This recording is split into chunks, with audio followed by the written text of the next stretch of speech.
Olá, pessoal, sejam bem-vindos ao meu canal. Meu nome é Aníbal Azevedo. Considere-se em inscrever, curtir, compartilhar se você achar interessante esses vídeos. Lembrando que na descrição do vídeo temos todos os nossos materiais livres e gratuitos. Essa é a primeira aula da semana 8. Parabéns se você chegou até aqui, porque agora essa semana inteira vai ser dedicada a gente fazer programas em Python. Lembrando aí que finalmente nessa semana a gente vai finalmente construir o nosso primeiro estudo de caso usando mapas. Então a gente vai pegar tudo o arcabouço do que a gente viu na semana passada. Se você não assistiu a semana passada, vai aparecer um card aqui em cima. E vai, inclusive, também, pessoal, usar o notebook que a gente fez em Google Colab, né? O ambiente que a gente está usando para programar em Python. E vai modificar algumas coisas para poder incluir mapas, tá? Então, para ficar um negócio bem bacana, vai aparecer um outro link na descrição aqui. Não tem na descrição, mas vai aparecer um outro card aqui em cima para esse notebook. Eu vou ensinar para vocês como é que vocês podem pegar esse notebook, todo o código que está pronto ali, e utilizar ele, modificar ele, tá? Porque ele está só para leitura. Como é que você pode fazer isso? Então, vamos fazer o seguinte, pessoal. Vamos começar a codificar, feitos os avisos importantes ali.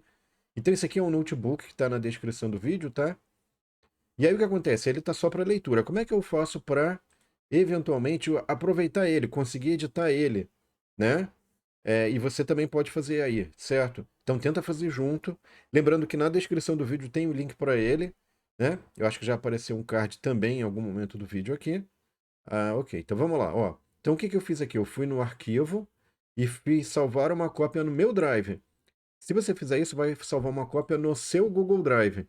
E o que que ele está fazendo? Ele está justamente copiando todas essas células aqui, que tem vários códigos, tem as explicações, tá? E ele fez exatamente uma cópia. Então eu vou pegar aqui e vou modificar, pessoal, para questões didáticas. Então eu vou botar. É, isso aqui é uma sigla que eu estou usando para não me perder, né? Para identificar todos os notebooks. E ela quer dizer exatamente isso, que agora eu vou usar o código da semana anterior e vou colocar modificações associadas a essa semana, tá? Nosso primeiro passo aqui, pessoal, é navegar. Se você clicar nesse triângulozinho, você vê que você consegue abrir, ó. Isso graças ao quê? Eu tenho uma cerquinha aqui, ó, e essa cerquinha cria uma espécie de seção. E essa seção é útil para fazer isso, ó. Eu abro e recolho, abro e recolho. Então, se tem muita coisa, se tem muita informação, eu consigo navegar aqui dentro. Então, por exemplo, aqui eu faço a leitura de dados. Eu posso rodar várias células que estão debaixo dessa seção um e ele está executando célula a célula. Ó. Ele está indo primeiro essa célula, tá vendo? Assim que ele terminar, assim que ele mostrar o resultado dessa célula, ele vai para a segunda foi rapidinho, e você está vendo que tem um OK aqui, e o tempo de execução? Legal, então ele já rodou, já captou os dados que estavam num arquivo estilo Excel, só que no Google Drive, tá? E aí agora o que que eu vou fazer? Eu tenho a parte de obtenção de peso, eu vou rodar tudo aqui, é só clicar. Já rodou também. A gente pode ver se deu erro ou não, deu certinho, ó, tá vendo? Tá um verdinho ok ali, 0 segundos. E agora o que que eu vou fazer? Aqui eu poderia pegar e rodar todas as células da seção 3, vou fazer isso, tá? Então ele já rodou, foi rapidíssimo. E agora o que que eu vou fazer, pessoal? Eu vou pegar e vou complementar essa seção 3. Por quê? Porque essa seção 3 aqui, ela faz o cálculo de um índice baseado em soma ponderada que a gente quer fazer de outra forma. A gente vai usar um método que eu expliquei, tá certo? Lá na semana 6, aula 6, vai aparecer um card lá para aquela aula, se você quiser dar uma olhadinha. Mas se você não quiser, não tem problema nenhum, porque o que a gente vai fazer é aproveitar tudo que foi desenvolvido lá. Vai aparecer um outro link para o notebook o código que a gente desenvolveu ali, que são essas funções do método Prometer. Então, o que que eu vou fazer aqui? Eu vou pegar, vou selecionar isso aqui, essa célula, vou copiar. E aqui embaixo, eu vou inserir embaixo dessa tabelinha aqui, ó, uma nova seção, ó, mais texto. Tá? Então, eu vou botar aqui um 3.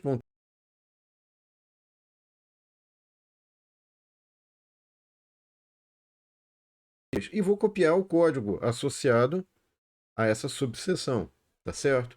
Então, com isso, eu sou capaz agora de, em princípio, rodar o método Prometer. Tá? Só que aí é o pulo do gato. O que que a gente vai fazer de diferente aqui? A gente não vai só ficar copiando e colando, certo? A gente tem um código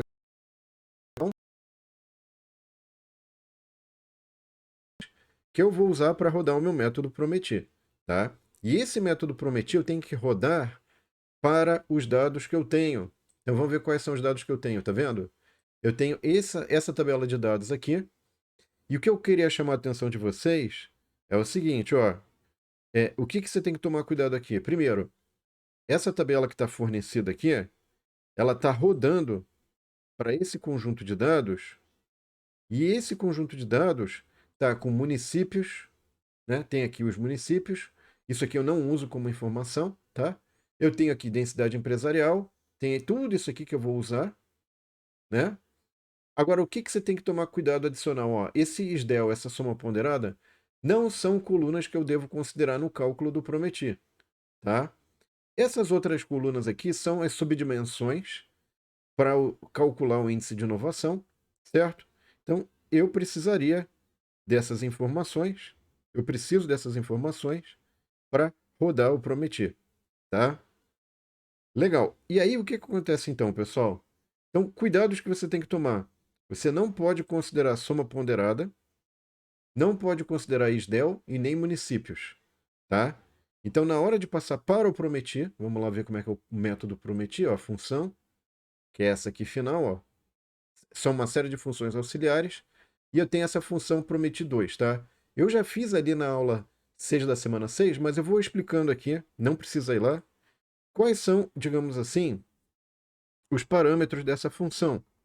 Então você já tem os pesos aqui, ó, vou mostrar para você, você já tem os pesos das colunas, você já carregou isso antes, tá?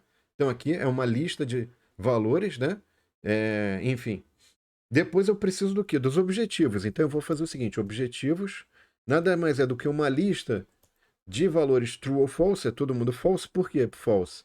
Porque eu quero maximizar todos aqueles valores que estão contidos na coluna, tá? Então deixa eu rodar aqui, ó, tá vendo? False. Legal. Então eu tenho uma lista de pesos, eu tenho uma lista de objetivos.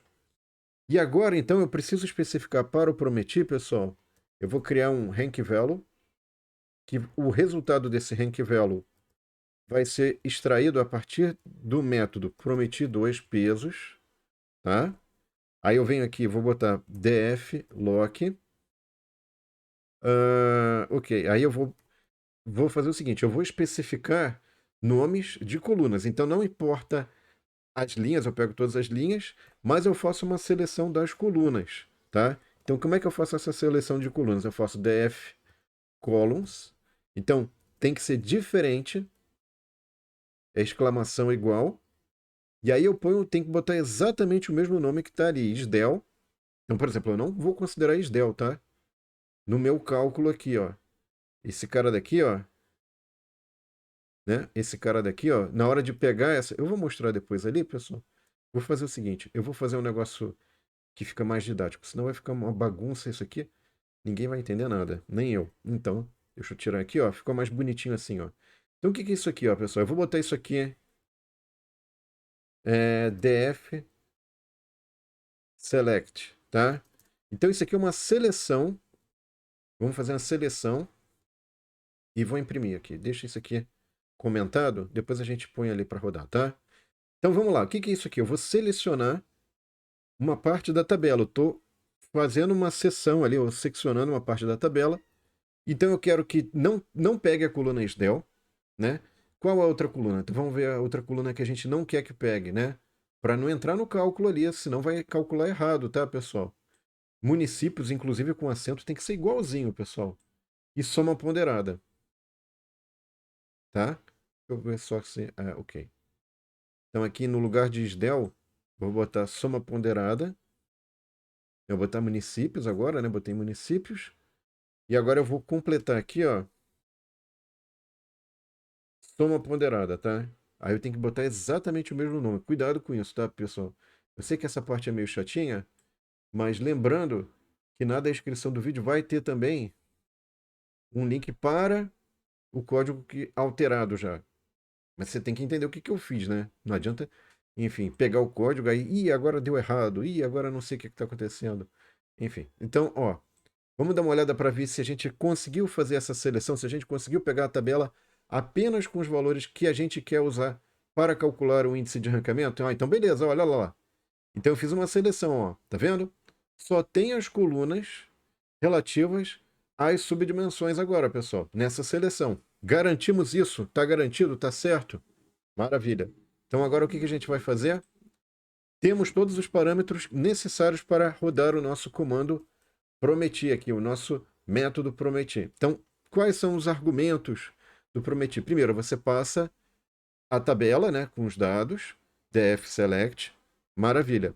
É só isso que precisa? Não, tem mais outros dois parâmetros. Quais são? Vamos lá. Pesos e objetivos. Nessa ordem, tá? Então isso aqui é uma lista de valores, né? Isso aqui é uma lista de true ou false, aqui é tudo false. Certo? Agora, o que eu recomendo para você, pessoal? Como isso aqui vai levar tempo, porque a gente vai fazer... Isso aqui é até uma tabela grande, pessoal. Então você vai rodar um método para uma tabela que tem 12 colunas e 645 linhas. Então, para cada linha, você vai ter que rodar, rodar, rodar. Tem um print aqui, ó. Eu recomendo... Eu vou... você não precisa fazer isso no seu código, tá? Mas por que eu estou fazendo aqui? Porque como vai demorar, o vídeo vai ficar extremamente chato enfim. Mas então é só dar um corte. Não, eu não quero fazer corte, porque senão depois você vai achar que roda em um segundo e vai ficar preocupado, com esse negócio ficar girando aqui e não sai do lugar. Então é para você ter a exata dimensão do tempo que isso leva para fazer esse cálculo, tá? Preparados? Pronto? Posso apertar? Vou apertar o botãozão, hein? Vamos lá, vamos ver se vai dar certo. Espero que sim. Ó, tá vendo? Então ele está começando a fazer o cálculo do φ+. Tá vendo? Então, olha, ó, você tá vendo que ele está fazendo as 645 é, municípios ali, né? Isso leva tempo. Então, ele está fazendo para cada critério, ele está fazendo uma tabela, nos moldes que a gente já tinha discutido lá anteriormente, nas semanas anteriores, né? E ele está fazendo uma tabelinha de 645 por 645. Significa, pessoal, que ele está fazendo 645 vezes 645 cálculo de valores para cada critério aqui, tá? Então ele montou essa tabela aqui, ele tem que preencher a tabela com cálculos. E é por isso que demora, não é? Imagina você fazer isso na mão, né? Pensa assim, tá demorando, mas imagina se você tivesse que fazer na mão. E parece brincadeira, mas não é. Por quê? Porque o poder de processamento dos nossos computadores permitem hoje a gente rodar essa coisa extremamente complexa, que é algo, digamos assim, há 70 anos atrás tinha que ser feito na mão. Era feito na mão, basicamente, né? Enfim, então era quebrado uma série de tarefas por pessoas e as pessoas faziam a conta na mão. Isso se chamava o departamento de computação quando não tinha computação, pessoal. Quando o computador, então, era insuficiente para fazer contas ou era extremamente caro. Tanto é que o termo custo computacional vem do quê? O custo de calcular. Você contrata uma pessoa para fazer a conta para você. Era isso, certo? Em não havendo computador, teremos que contratar alguém que faça o trabalho de cálculo. E esperamos que não haja nenhum erro, né? Assim como aqui a gente está rodando e espera que não haja nenhum erro. Se tiver, a gente já fez vários testes para evitar isso. Certo? Muito bem. Então agora veja o seguinte, pessoal. O que nós obtivemos aqui, ó? Nesse momento, nós obtivemos finalmente ali o cálculo do ranqueamento para cada município, tá? Então o que eu vou fazer agora? Eu vou pegar aqui e vou armazenar essa informação que me deu tanto trabalho, né? Vou armazenar ela. Então o que eu vou fazer? Eu vou pegar aqui e vou criar uma cópia. Vou chamar um DF3, um Data Frame 3, tá? Data Frame 3, opa, igual a DF cópia. Eu vou fazer uma cópia de DF, tá? E aí, só para vocês verem se tá tudo ok, é só pra gente ver se tá tudo ok, tá, pessoal? Tá lá, ó, tá vendo? Então tem tudo bonitinho. Deixa eu ver se tem aqui. Tem o SDEL, na verdade, ali, né? Não tem a soma ponderada. Você poderia guardar a soma ponderada, mas na verdade não precisa, porque a soma ponderada foi só um passo para a gente verificar que aquilo na verdade era o SDEL, tá? Muito bem. Então agora o que eu vou fazer? Eu vou pegar aqui, ó. Então o SDEL é uma soma ponderada, é só isso. Então eu vou pegar aqui, ó. Vou pegar e vou fazer o seguinte, olha, cria uma nova coluna, então eu ponho dois pontinhos, porque eu vou preencher todas as linhas. E vou botar prometi 2. Eu vou criar uma nova coluna de nome prometi 2, para ficar fácil de saber o que significam aqueles valores naquela coluna. E vou armazenar essa lista aqui, digamos, de valores, que na verdade foi fornecida, né? Ali nesse momento. E depois que eu fizer isso, pessoal, eu vou querer ordenar a minha tabela. Vou fazer uma ordenação de acordo, sort values, com esse novo valor que está nessa nova coluna. E eu quero que seja ascending, false, certo? Então vai ser verdadeiro, na verdade, que ele vai fazer em ordem decrescente. E vou pedir para listar as 20 primeiras cidades que estão, digamos assim, nesse critério, né? Que, de acordo com esse índice, são as 20 primeiras colocadas, tá? Deixa eu ver aqui, ele reclamou, ele falou, olha, eu não conheço o que você está me pedindo, né? Então deixa eu só dar uma olhadinha aqui, pessoal, ele está reclamando ascending. Eu sempre erro, né? Impressionante, eu sempre erro esse N aqui. Vamos lá. Aí ele está reclamando aqui, prometi 2, check for duplicates, certo? Vou verificar por duplicatas, deixa eu verificar aqui.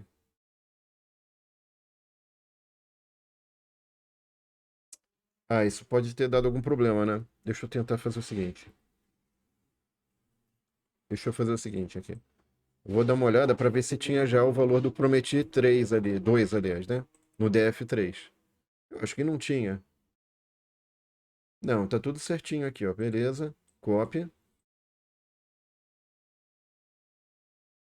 Tá, então vamos lá, ó. O que que eu fiz? Eu criei uma coluna nova, né? Criei bonitinho ali, colocando o rank value. Depois eu pedi para fazer uma ordenação e guardar o resultado dessa tabela da ordenação e exibir. Ele continua dando erro ali. Ele não gostou dessa coluna prometi 2. Deixa eu fazer o seguinte então, pessoal. Eu vou pegar aqui, eu vou pedir para exibir só o DF3, para ver se pelo menos ele está criando a coluna, embora ele esteja... Olha lá, ele criou a coluna, bonitinha, certo? Maravilha. Tá, pode ser isso também. Deixa eu tentar fazer um truque aqui, pessoal. Deixa eu ver se vai dar certo isso aqui, pera aí. Então aqui, deixa eu voltar também, né? Rank Value. Vamos lá. Vamos ver se dá certo agora. Não. Ele tá dando algum erro na hora de mandar ordenar. Eu não tô entendendo exatamente por que que ele ficou chateado com isso. O ascending false aqui tá certo. Check for duplicates. Estranho. Enfim, ele não tá... Ah, ok, óbvio. Bobo esse erro, hein? Agora vai. Eu tava dando o nome prometi com um E e agora é 2E. Pronto. E aí, pessoal, olha só. Aqui é surpreendente, tá? Nesse ranking do Prometi, Santos ficou em primeiro lugar. Como assim Santos? Por que Santos, né? Depois Barueri, Campinas, Sorocaba, São Caetano do Sul, Jundiaí, Santo André. Eu digo por que Santos? Porque antes São Paulo estava em primeiro lugar pelo SDEL. Por quê? Não sei. É o método que me forneceu. Então vocês já começam a ver, pessoal, que quando você olha um segundo método, são métodos, ok, pessoal? Que calcula índice de uma forma diferente, você pode ter um ranking diferente. E aí, qual método que você vai usar? Será que qual é o método válido? Dependendo do método, o ranking é totalmente diferente. Então, são questões interessantes que a gente já começa a colocar nessa primeira aula, que eu posso ter mais de um método e para cada método eu posso ter valores diferentes de índices que vão me dar rankings diferentes. E aí, qual que você usa? Bom, na dúvida você usa todos, né? Você pode usar todos e comparar e ver quais são as diferenças. Essa é a nossa proposta aqui, tá? Bom, pessoal, eu acho que esse vídeo já ficou bem longo. A proposta aqui era justamente agora a gente ter numa mesma notebook do Google Colab diferentes formas de calcular, de obter rankings e calcular esses rankings, tá? E para a próxima aula, o que que a gente vai fazer, pessoal? Eu vou mostrar finalmente para vocês como é que a gente pega aquela coisa que a gente viu na semana passada, de obter a informação georreferenciada e coloca tudo num lugar só. Como é que a gente vai colar a informação georreferenciada, índice de ranking, cálculo de método, vai virar tudo uma coisa só para a gente fazer o mapa, tá bom? Então, a próxima aula não percam, eu vou mostrar para vocês a questão dos dados georreferenciados para a gente finalmente fazer os nossos mapas aí bacanas. Obrigado, pessoal, pela atenção, um abraço e até a próxima aula. Tchau!